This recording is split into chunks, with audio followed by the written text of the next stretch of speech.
Em vigor, hoje, está o teto de gastos. Como eu descrevi para vocês, é uma norma constitucional que determina, na prática, que o Brasil só pode gastar rubrica a rubrica ou no conjunto do orçamento o que gastou ano passado, mais a inflação, que é de 5%. Como determinadas despesas obrigatórias evoluem por si, por exemplo, a aposentadoria, só tem uma dinâmica, isso está indo tudo para comprimir o investimento. Então, você tem juro, é livre disso, que é a maior despesa. Só para vocês terem uma ideia, e assim, sendo um assunto dramaticamente popular, a grande mídia subtrai do povo, e parece assunto de economista. Então, sabe o que é? É assim, 1% da Selic, que é a taxa de juros básica que o Banco Central brasileiro cobra, 1% custa 60 bilhões de reais aos cofres do Tesouro Nacional, de onde sai 1 centavo ou 1 bilhão para a segurança. Então, neste momento, o Brasil está absolutamente proibido de expandir qualquer despesa, e nenhuma, qualquer e todas. Simples assim. Então, saiu o Bolsonaro, entrou o Lula, e o Lula não propôs. Agora tem o arcabouço fiscal. O arcabouço fiscal pretende revogar esta aberração que é o teto de gastos. Portanto, tem a minha simpatia, nós estamos trabalhando para ajudar. Mas o arcabouço fiscal é rendido à mesma premissa. Deixa eu tentar explicar para vocês. Qualquer pessoa sabe que orçamento, seja ele doméstico, seja ele empresarial, seja ele de um país, ou de uma nação, ou de uma coisa, deve buscar o equilíbrio. Você não pode trabalhar gastando mais do que ganha. Embora para o setor público isso seja calculado de forma diferente, vale o valor do equilíbrio. Então, a busca pelo equilíbrio é o valor retórico que eles advogam, para todos nós ficarmos a favor disso daí. No Brasil é mentira. Por quê? Porque nos Estados Unidos não tem na literatura, certo? O teto de gastos, nem na literatura, nem na vida real de nenhum país do mundo. Então, o que não for jabuticaba e só tiver no Brasil, desconfie que é alguma aberração. Pois bem, essa daí é uma atrás dela. Mas e o equilíbrio? Ora, os americanos têm uma lei anual, portanto, não é norma constitucional, é lei ordinária.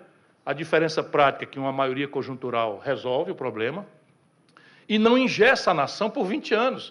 Nascem 2 milhões de bebês em números redondos no Brasil por ano. Como é que eu posso dizer que por 20 anos a atenção materna e infantil não vai expandir? Estou falando de 40 milhões de bebês que vão nascer na circunstância desse teto de gasto. É uma coisa absolutamente famigerada, que foi aprovada por mais de 3/5 do Congresso Nacional, votado por nós. Eu estava falando isso, vocês pensam que é teoria. Como é que pode nós votarmos e eles lá fazerem 3/5 a favor de uma norma que acaba conosco? Impunemente, porque todos se reelegeram. Por quê? Porque o que sobra de investimento no Brasil, professor, esse ano, 24 bilhões de reais. De 1 trilhão e 800 bi, sobrou 24 bilhões de reais.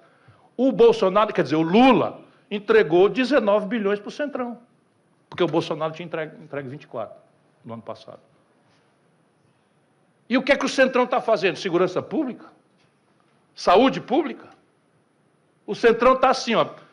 Pesquisem se eu estou exagerando, por favor, vamos dar utilidade a esse nosso encontro, pesquisem.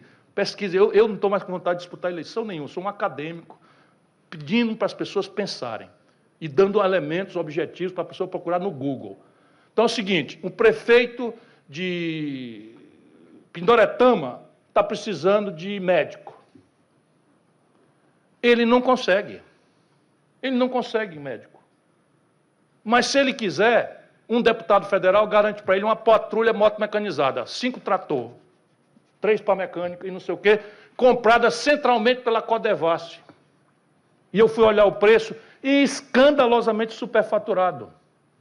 Mas não é superfaturado 10%, não, é 40%, 50%, 70%, 120%. Está acontecendo agora aqui no Ceará. E no Brasil como um todo. Codevasf, a Companhia de Desenvolvimento do Vale do São Francisco e Parnaíba. Eu peguei uma emenda da Codevasf, financiando essa mesma arrumação, no Amapá, que, como vocês sabem, fica na beira do Rio São Francisco. Vocês não vão rir, não? O Amapá, o Macapá, coisa... Por quê? Porque o Alcolumbre, que é o chefe lá e tal, tem força. E olha aqui, o que faz o Alcolumbre se não fizer igual aos outros vão tomar o mandato dele. Isso está igual. Isso vai apodrecer a República. Isso não permite nenhuma equidade na disputa eleitoral.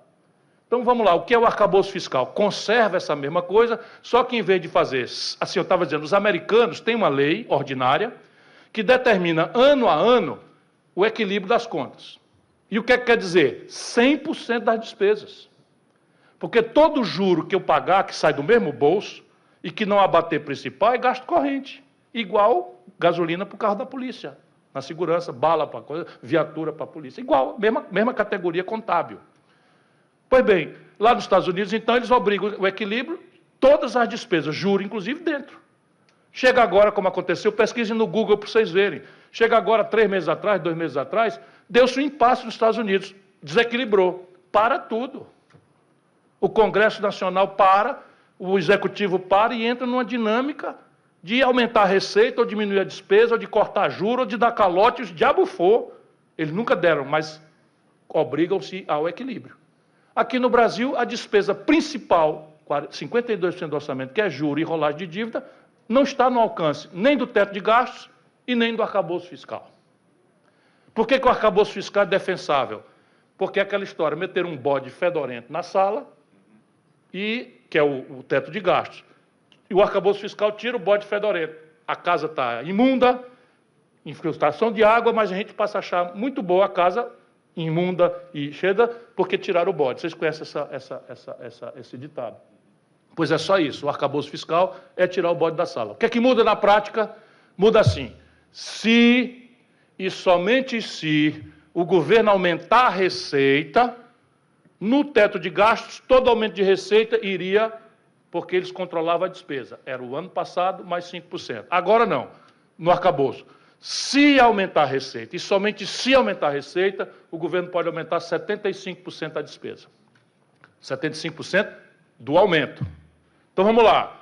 Esse ano, nós vamos ter um déficit primário, ou seja, a diferença entre o que o governo arrecada e o que o governo gasta antes dos juros, nós vamos ter um buraco de 110, 120 bilhões de reais. Então, se tivesse o arcabouço fiscal em vigor esse ano, não entraria um centavo novo para nada e para tudo. Portanto, segurança pública, educação, saúde, seja o que diabo for. Nada. Então, para funcionar, o governo tem que aumentar a receita acima da linha d'água dos 110 bilhões. Isso ainda está dependendo, a Câmara já aprovou, depende do Senado aprovar. O Senado está querendo diminuir um pouco, porque do jeito que está, o ano que vem, o governo Lula entra cortando 40 bilhões de reais do precário gasto que está fazendo esse ano. Percebe? Porque ninguém tem coragem de mudar nada, de propor nada. Tá bom, não vou dizer que é difícil, que é fácil.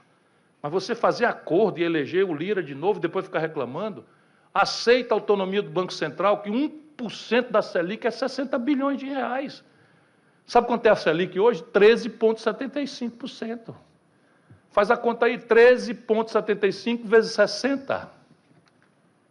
Faz aí, Gisele. 13,75 vezes 60. Olha aqui. Isso dá R$1 trilhão de juro.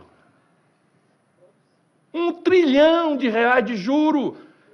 E é o mesmo dinheiro de onde sai dinheiro para professor, para policial, para educação, para saúde, para tapar buraco de estrada, seja o que diabo for. Lá no FED, a inflação está combinada com o aumento econômico? Não, aí ele está fazendo uma lembrança boa. Faz, desde 2008, 15 anos, que a taxa de juros nos Estados Unidos é negativa, abaixo da inflação. Hoje a inflação nos Estados Unidos é 8%, a taxa de juros lá é 3%. Na zona do euro, a inflação é 8%, eles aumentaram agora a taxa de juros para 4%. No Brasil, a inflação é menor do que nos Estados Unidos e na Europa, sim, que a taxa de juros é 13,75%. Sendo um debate absolutamente popular, vocês não veem isso tratado na Globo, nem na Record, nem na coisa. Por quê? Porque é tudo sócio da mesma falcatrua. E esse é o Buziles. E assim, a gente elege para mudar e repete a mesma coisa.